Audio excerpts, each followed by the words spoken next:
Menguak misteri memang sangat menantang adrenalin, apalagi sampai kita masuk ke dunia mereka. Hello Randomania, what's up? Semoga kalian baik-baik saja, amin. Di video kali ini saya akan menceritakan alur cerita film Kereta Hantu Manggarai yang dirilis pada tahun 2008. Film jadul tapi seru dan menyeramkan. Bagaimana keseruan kisahnya? Tonton video ini sampai habis. Tapi ingat ya teman-teman, ini adalah konten spoiler. Ingat ya, spoiler. Dan jika kalian suka dengan channel ini, silahkan di-subscribe saja biar kami lebih semangat menceritakan film lainnya. Dan tanpa berlama-lama, kita langsung saja ke pembahasannya. And right now, check it out.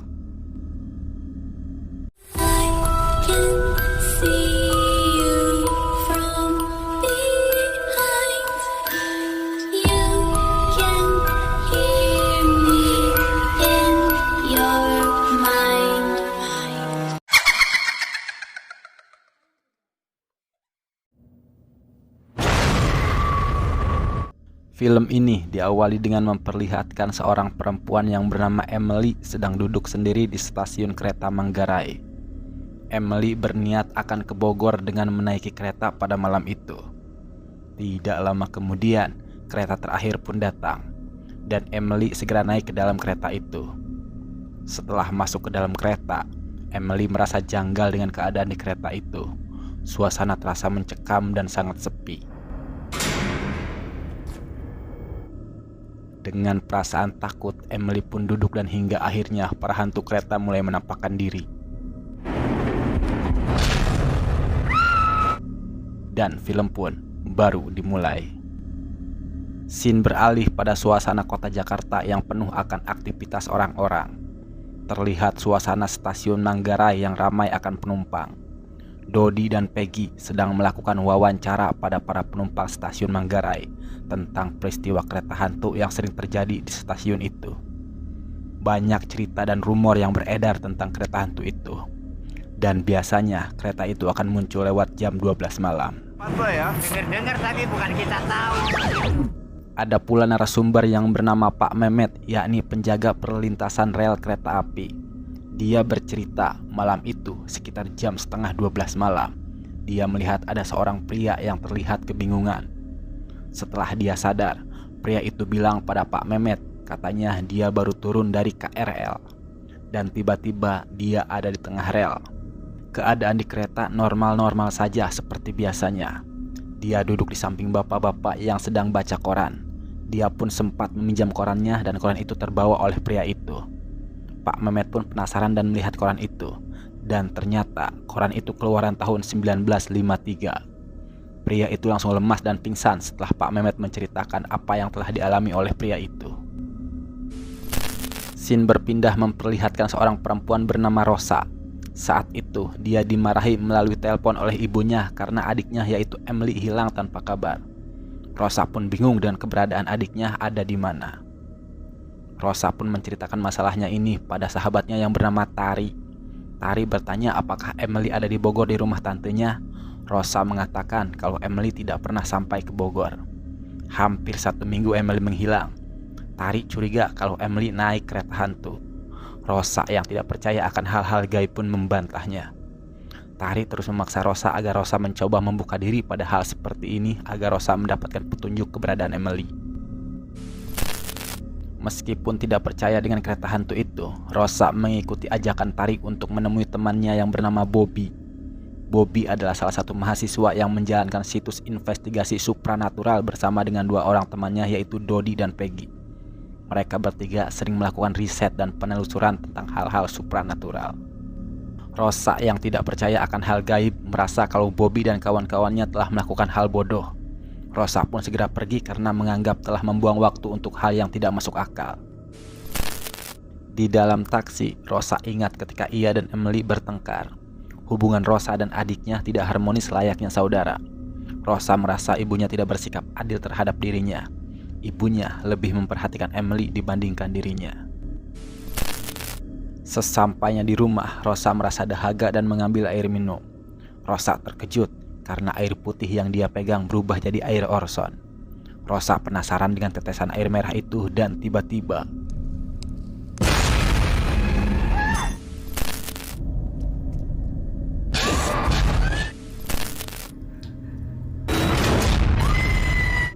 Sementara itu, Bobby, Dodi, dan Peggy sedang membahas sketsa kereta hantu.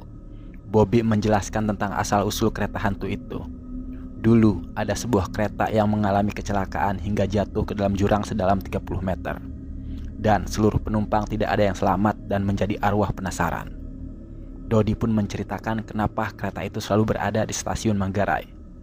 Pada tanggal 12 Desember 2003, jam 3.50, ada KRL dari Bogor ke Jakarta berjalan tanpa tenaga listrik, tanpa masinis, dan tanpa penumpang. Dan kereta ini berhenti di stasiun Manggarai. Bobby mengajak teman-temannya untuk pergi menaiki kereta hantu tersebut. Dodi dan Peggy merasa ragu dan takut. Tapi Bobby berusaha meyakinkan mereka karena mereka akan didampingi Ki Anom. Ki Anom adalah paranormal kepercayaan Bobby. Bobby pun mengatakan kalau pengalaman mereka naik kereta hantu akan berguna untuk situs mereka menjadi lebih berkembang lagi. Scene berpindah memperlihatkan Rosa yang sedang berjalan sendirian di stasiun Manggarai.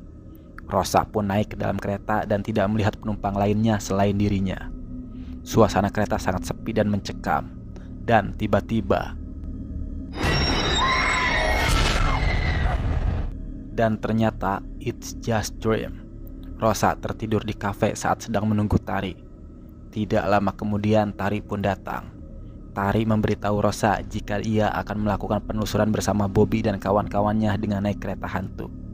Tari mengajak Rosa untuk ikut juga, tapi Rosa menolaknya. Malam harinya, ibunya Rosa datang berkunjung ke rumahnya.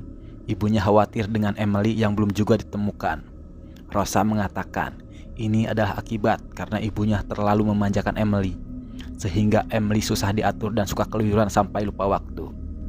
Ibunya pun menjelaskan alasannya kenapa ia memanjakan Emily. Saat itu Emily terlahir dengan berat badan di bawah rata-rata anak pada umumnya.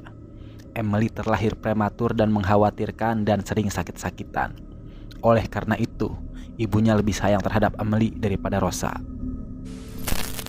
Di sisi lain, terlihat Bobby, Peggy, Tari, Dodi, dan Ki Anom sudah berada di stasiun Manggarai. Ki Anom selaku dukun di sana mencoba memanggil kereta hantu itu. Sebelum kereta itu datang, Ki Anom meminta darah mereka masing-masing untuk membuka mata batin mereka.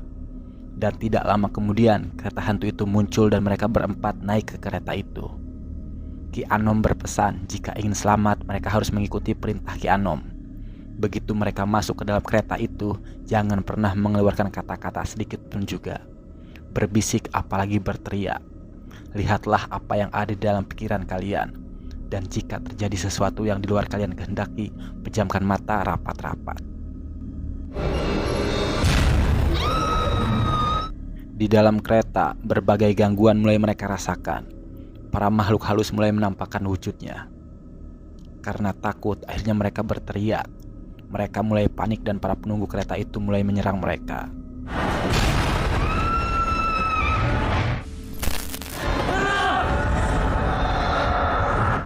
Dalam waktu singkat mereka sudah berada di luar gerbong kereta. Mereka terlihat sedang berlari di atas rel kereta. Tidak mudah kan berurusan dengan alam gaib. Akhirnya mereka selamat berkat pertolongan Ki Anom. Ki Anom mengatakan berurusan dengan alam gaib tidak semudah yang mereka bayangkan. Setelah menaiki kereta hantu itu, banyak kejadian aneh yang mereka alami. Ketika Dodi sedang mencuci foto, dia diganggu oleh sosok hantu perempuan. Dodi yang ketakutan segera berlari menghampiri Bobby dan menceritakan apa yang dia alami. Saat sedang bercerita, tiba-tiba mata Dodi mengeluarkan darah.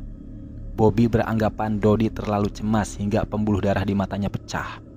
Bobby pun menyuruh Dodi untuk beristirahat agar pikirannya kembali tenang. Kini giliran Tari yang diganggu. Tari yang akan mandi pun membuka bajunya dan terlihat dia menggunakan kutang warna hitam. Saat ia sedang mandi, hantu muncul dan meraba kakinya.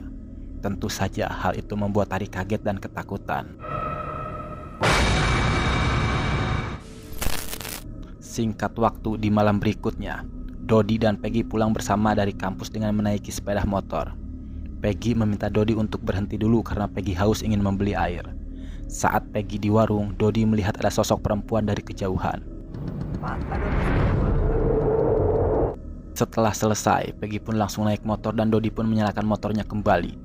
Baru saja motor berjalan, Dodi langsung terkejut ketika tahu yang dia bonceng bukanlah Peggy.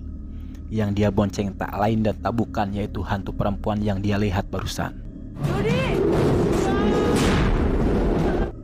Dodi yang ketakutan langsung oleng dan tidak fokus berkendara hingga motornya ditabrak oleh mobil yang melintas. Dan pada akhirnya Dodi pun tewas. Di sisi lain, Rosa sedang tidur merasakan ada goncangan seperti rumahnya dilewati lintasan rel kereta api. Rosa pun langsung terbangun dan tiba-tiba HP-nya berbunyi. Rupanya Emily yang menelpon Rosa dan Rosa pun mengangkatnya. Keesokan harinya, Tari dan Rosa kembali berkunjung ke rumah Bobby.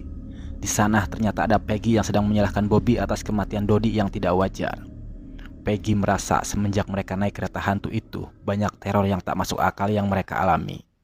Dengan perasaan kecewa, Peggy pergi dari rumah Bobby dan memutuskan untuk keluar dari tim investigasi supranatural. Tari yang melihat hal itu mengejar Peggy dan akan membujuknya. Rosa yang masih berada di rumah Bobby pun bertanya kenapa Bobby sangat terobsesi dengan situs itu. Sampai-sampai Dodi nekat naik kereta hantu itu bersama teman-temannya. Bobby pun menceritakan yang sebenarnya. Alasan Bobby seperti itu karena 6 bulan yang lalu pacarnya hilang karena naik kereta hantu itu. Pacarnya pun ditemukan di daerah Surabaya dan entah mengapa ia bisa sampai di sana. Pacarnya itu diselamatkan oleh warga sekitar. Lalu setelah 3 hari dibawa ke Jakarta, pacarnya sering berhalusinasi dan akhirnya bunuh diri. Rosa pasrah dan bingung dalam pencarian adiknya. Pada akhirnya dia memutuskan untuk meminta bantuan Ki Anom. Rosa mencari benda kesayangan Emily dan meminta Bobby untuk mempertemukannya dengan Ki Anom. Singkat cerita, akhirnya mereka menemui Ki Anom. Rosa menceritakan terakhir kali Emily pergi. Malam itu, Rosa dan Emily bertengkar hebat hingga Rosa mengusir Emily dari rumah. Melalui benda kesayangan Emily, Ki Anom menerawang mencari tahu keberadaan Emily. Ki Anom memberitahukan kalau Emily berada di suatu pemukiman warga dengan keadaan koma. Setelah itu mereka pun pulang. Di perjalanan, Bobby menceritakan tentang hantu perempuan yang selama ini menghantui mereka. Waktu masih hidup, perempuan itu adalah penganut aliran sesat. Perempuan itu meninggal ketika dia menaiki kereta yang kecelakaan jatuh ke jurang. Saat di perjalanan, mobil Bobby tiba-tiba terhenti di atas rel kereta. Pintu mobil itu terkunci dengan sendirinya dan tak bisa dibuka. Tidak lama kemudian, kereta api datang dan akan menghantam mobil mereka. Rosa dan Bobby panik hingga berteriak, tapi kereta itu hilang begitu saja. Di sisi lain, Peggy yang hampir sampai rumahnya ditelepon oleh Tari. Tari menanyakan apakah benar Peggy akan keluar dari tim investigasi supranatural. Peggy tidak mau membahas hal itu sekarang dan langsung mematikan telepon. Saat Peggy sedang berjalan menuju rumahnya, Peggy dihantui oleh sosok hantu perempuan itu. Peggy yang ketakutan langsung berlari dan tersoledat alias terpleset dari tangga. Dan tiba-tiba, keesokan harinya, Tari yang sedang sendiri di rumahnya diganggu oleh hantu perempuan itu. Hantu itu tiba-tiba berada di belakangnya hingga membuat Tari berteriak. Tari langsung turun ke bawah tapi hantu itu terus mengikutinya.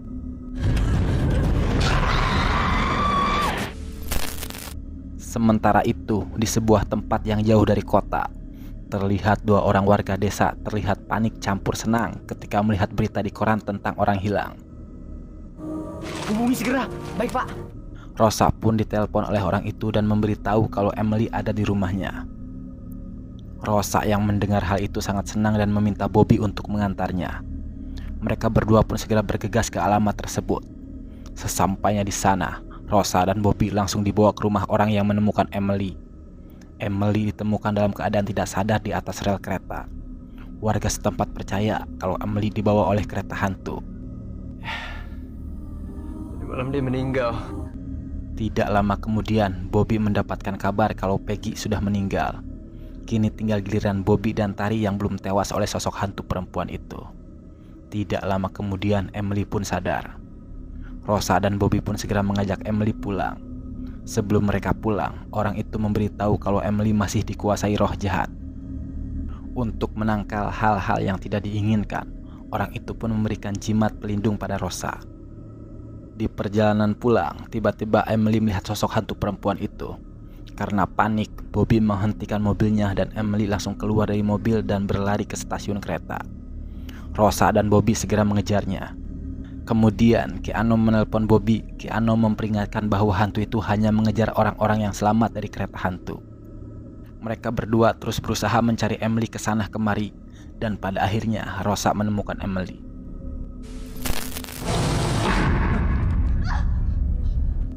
Ketika Bobby akan menghampiri Rosa dan Emily, tiba-tiba pintu gerbong tertutup sendiri. Bobby diserang oleh hantu perempuan itu hingga meninggoy. Rosa dan Emily yang histeris segera berlari keluar gerbong itu untuk mencari bantuan.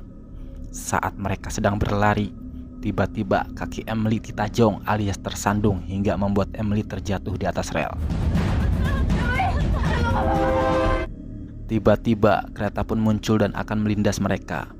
Rosa teringat jika ia punya jimat dan memberikan jimat itu pada Emily.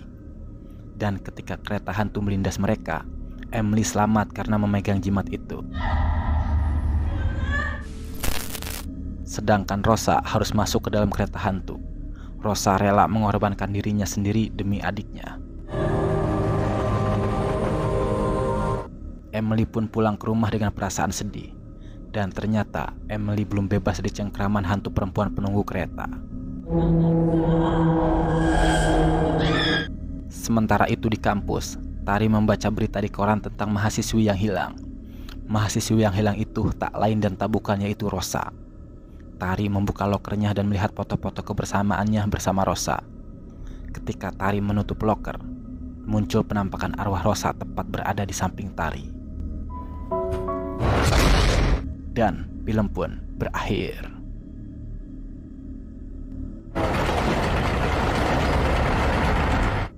Dan itulah alur cerita film Kereta Hantu Manggarai. Bagaimana? Seru dan menegangkan sekali bukan? Karena harus mencari tahu keberadaan adiknya. Rosa mau tidak mau harus berurusan dengan hantu kereta. Sampai-sampai dia harus mengorbankan dirinya demi keselamatan adiknya. Pesan moral yang bisa diambil dari film ini adalah sayangi saudaramu selagi dia masih ada. Kalau sudah tiada, baru terasa. Seperti lagu dangdut ya. Oke, baiklah. Saya Ede, pamit undur diri. Salam sehat selalu. Sampai jumpa di video selanjutnya. See you and goodbye.